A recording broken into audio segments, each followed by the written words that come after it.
तो भाई यहाँ पर फुटबॉल खेली जा रही है। यह है गोलकीपर जो कि इस बॉल को, इस गेंद को गोल में आने से रोकता है। अगर ये गेंद यहाँ पर आ जाती है तो इसका मतलब ये है कि मुखालिफ टीम को 1 पॉइंट मिल जाएगा। तो भाई इस बंदे का काम ही ये है कि गेंद को यहाँ पर आने से रोके। अच्छा, यहाँ पर गेंद कुछ 36 फीट दूर है और ये जो गोल है इसकी लंबाई 24 फीट के बराबर है, जबकि इसकी जो ऊंचाई है यहाँ पर मिट गई, लेकिन ये 8 फीट के बराबर है। इसको बल्कि दूसरे रंग से ही दिखा देते हैं। तो ये 8 फीट के बराबर है। अब सवाल यह है कि अगर कोई खिलाड़ी गेंद को इस फासले से गोल की तरफ फेंकता है तो इस गोलकीपर को इस गेंद को इधर आने से रोकने के लिए कितना वक्त चाहिए होगा। चलें फिर काम शुरू करते हैं।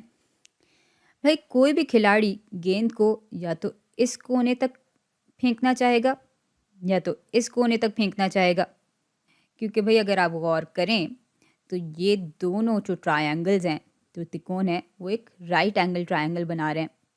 तो इसका मतलब ये है कि गोल तक पहुंचने के लिए ये सबसे छोटा फासला होगा और ये भी सबसे छोटा फासला होगा। ये दोनों बिल्कुल एक बराबर होंगे।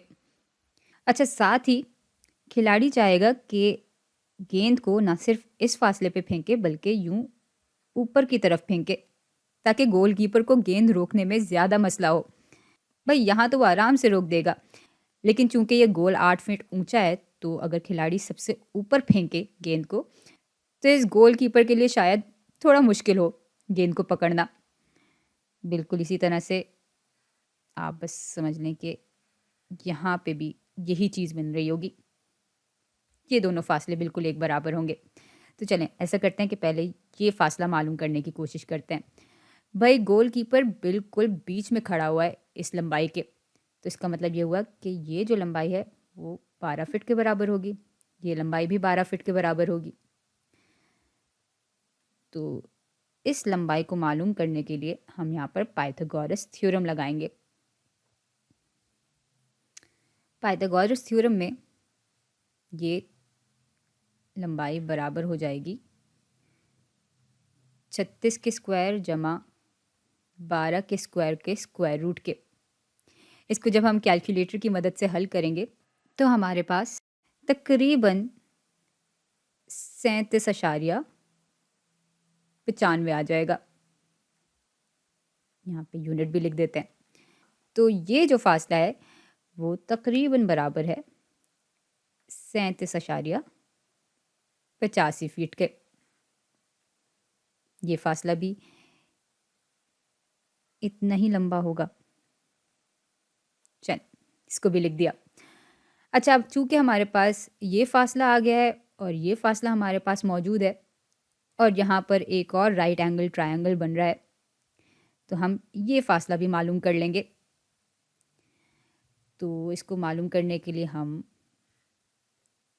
37.95 का स्क्वायर लेंगे और इसमें हम जमा कर लेंगे 8 के स्क्वायर को और इस पूरी चीज़ का हम फिर स्क्वायर रूट ले लेंगे।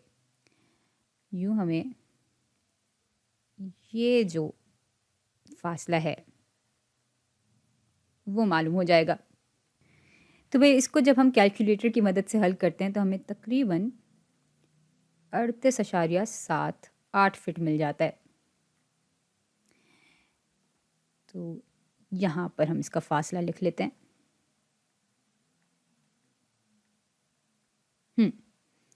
और ये भी उतना ही फासला होगा।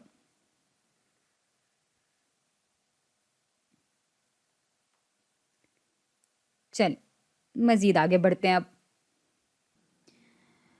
अब भाई अगर गोलकीपर चाहता है कि गेंद को यहाँ पर आने से रोके तो इसको इतना फासला तय करना होगा और इस तरफ से इसको इतना फासला तय करना होगा। ये दोनों बिल्कुल एक बराबर हैं क्योंकि दोनों जगह पर एक जैसे राइट एंगल ट्रायंगल बन रहे हैं।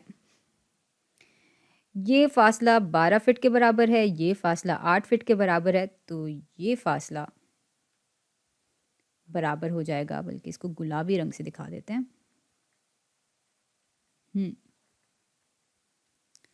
तो ये दोनों फासले ही बराबर हो जाएंगे 12 के स्क्वायर जमा 8 के स्क्वायर रूट के। और इसको जब हम कैलकुलेटर की मदद से हल करेंगे तो ये तकरीबन बराबर आ जाएगा 14.42 फीट के। अच्छा, अब दूसरी बात यह है कि ये गोलकीपर कोई पागल तो नहीं है कि ये पूरा यहाँ तक जाएगा गेंद को रोकने के लिए। और भाई मेरे अंदाजे से ये शख्स अच्छा खासा लंबा भी होगा। तो मिसाल के तौर पर अगर ये पूरा यहाँ पर अपने आप को खींच ले और यहाँ तक आ जाए तो उसका हाथ कुछ यहाँ तक तो आ ही जाएगा गेंद को रोकने के लिए। गेंद को जरा मैं पीले रंग से दिखा दूं। तो अब मिसाल के तौर पर ये जो फासला है वो कुछ 7.5 फीट के बराबर होगा। तो यूं ये फासला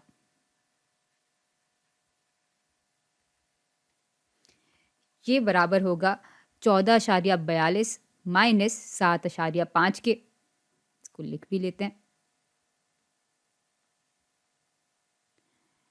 तो इसको जब हम हल करेंगे तो हमारे पास ये फासला कुछ 6.9 फीट के बराबर आ जाएगा। इसको जरा मैं नीले रंग से दिखा दूं।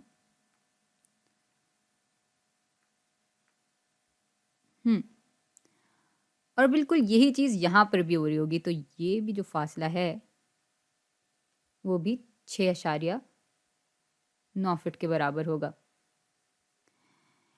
चलें भाई, सारे फासले तो हमें मालूम हो गए। अब जरा मालूम करते हैं कि इस गोलकीपर को गेंद रोकने में कितना वक्त लगेगा।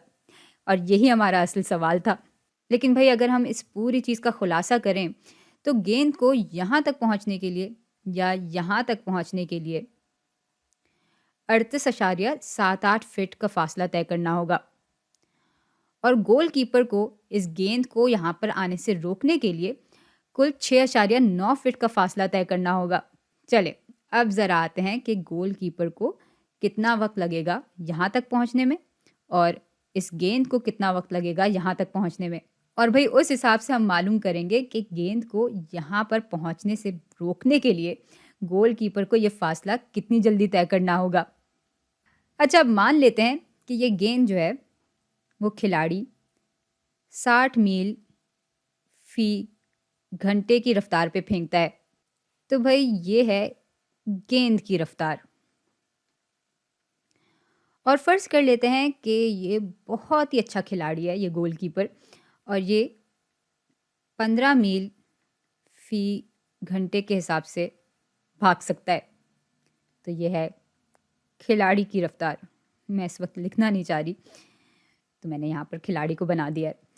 अच्छा, अब चूंकि हमारे पास सारे फासले फीट में मौजूद हैं और गोलकीपर को जो भी करना होगा वो चंद सेकंड में ही करना होगा, तो रफ्तार हमारे पास फीट पर सेकंड में होनी चाहिए, यानी फीट फी सेकंड में होनी चाहिए बनिस्बत इस मील फी घंटे के।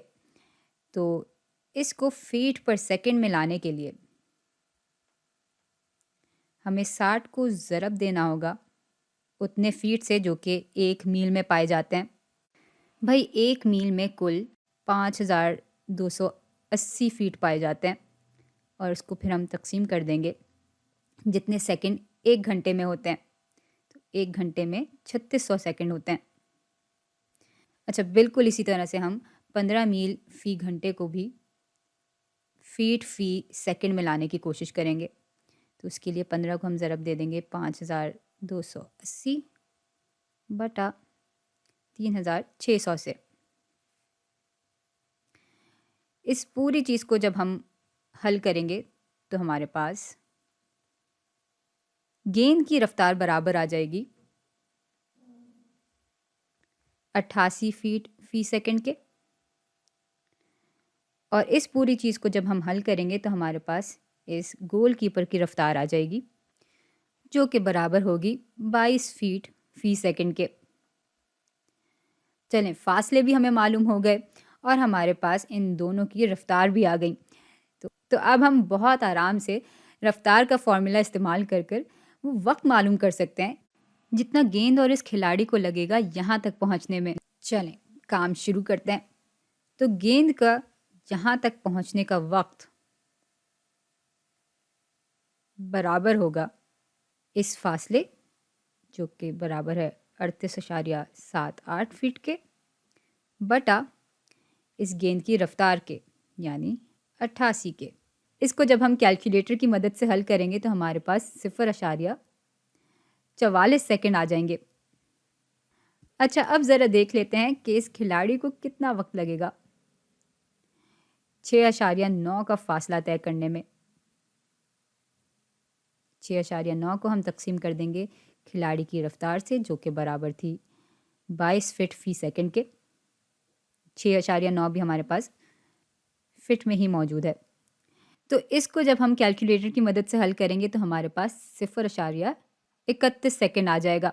अभी कहने को तो ये वक्त काफ़ी कम है बनिस्बत इसके, तो भाई अगर ये खिलाड़ी फ़ौरन निकल जाए तो ये तो कुछ सेकंड इंतज़ार कर रहा होगा कि गेंद आए और ये उसको रोके और गोल होने से बचाए। लेकिन मसला ये है कि ये गोलकीपर बाद में है, इंसान पहले है। भाई इंसान को फ़ैसला करने में थोड़ा-सा वक्त ज़रूर लगता है। इसको कहते हैं हम रिएक्शन टाइम। तो ये सोचने और समझने के लिए वक़्त चाहिए होता है कि ये यहाँ जाए या वहाँ जाए, दाएँ तरफ जाए, बाएँ तरफ जाए। और यहाँ पर इस मख़सूस मिसाल में ये गोलकीपर ज़्यादा से ज़्यादा 0.44 माइनस 0.31 सेकंड ले सकता है, ये फ़ैसला करने के लिए कि उसको किस तरफ जाना चाहिए और गेंद कहाँ पर आएगी। तो ये चीज़ बराबर है 0.13 सेकंड के। भाई ईमानदारी की बात तो ये है कि ये काफ़ी कम वक्त है एक अच्छा फ़ैसला लेने के लिए, और शायद इसी वजह से पेनल्टी शॉट्स, जहाँ पर खिलाड़ी बस खड़ा होता है गेंद को गोल पे मारने के लिए और बस एक बेचारे गोलकीपर के ऊपर ही ज़िम्मेदारी होती है कि वो गेंद को रोके, वो ज़्यादातर कामयाब होते हैं और मुखालिफ टीम को बहुत आराम से गोल मिल जाता है। लेकिन भाई कभी-कभार इसका उलट भी हो जाता है, और वो तब होता है जब गोलकीपर सही वक्त पर सही फ़ैसला कर लेता है।